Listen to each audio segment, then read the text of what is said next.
اعوذ باللہ من الشیطان الرجیم، بسم اللہ الرحمن الرحیم۔ آج میں آپ کو سورہ کہف کے فضائل جو ہیں وہ سنانے جا رہا ہوں۔ سورہ کہف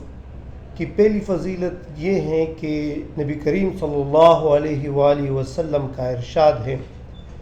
جو شخص جمعے کے دن سورہ کہف پڑھتا ہے تو اس کے لیے دوسرے جمعے تک نور جگمگاتا رہتا ہے۔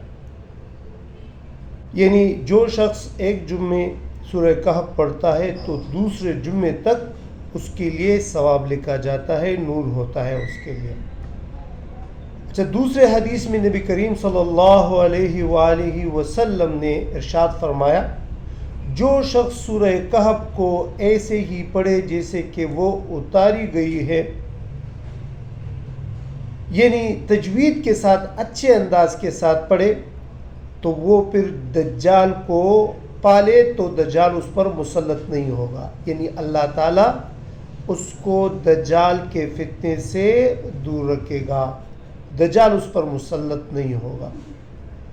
اسی طرح نبی کریم صلی اللہ علیہ وآلہ وسلم کے دو اور حدیث جو سورہ کہف کے پہلے 10 آیات اور آخری 10 آیات کے متعلق ہیں۔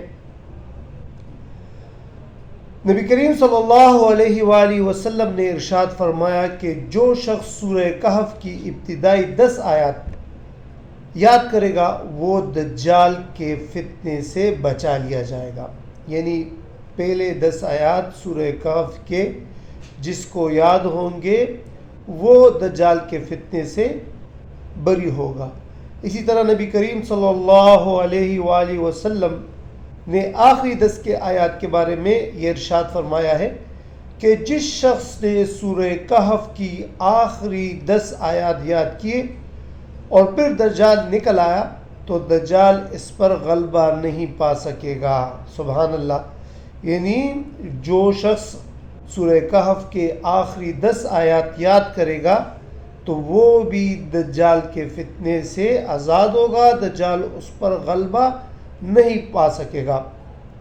اچھا، ایک اور جامع حدیث ہے، رسول اللہ صلی اللہ علیہ وآلہ وسلم نے ارشاد فرمایا، جو شخص جمعے کے دن سورہ کہف کی تلاوت کرے تو جس جگہ وہ تلاوت کرتا ہے وہاں سے لے کر مکہ مکرمہ تک تمام فاصلہ نور سے منور ہو جاتا ہے۔ تو سورہ کہف کی بہت ساری فضائل ہیں، ہمیں چاہیے کہ کم از کم جمعے کے دن سورہ کہف کی تلاوت جو ہے وہ اپنا معمول بنا لیں، چاہیے اس فضائل پر خود بھی عمل کریں اور دوسروں تک بھی پہنچائیں۔ السلام۔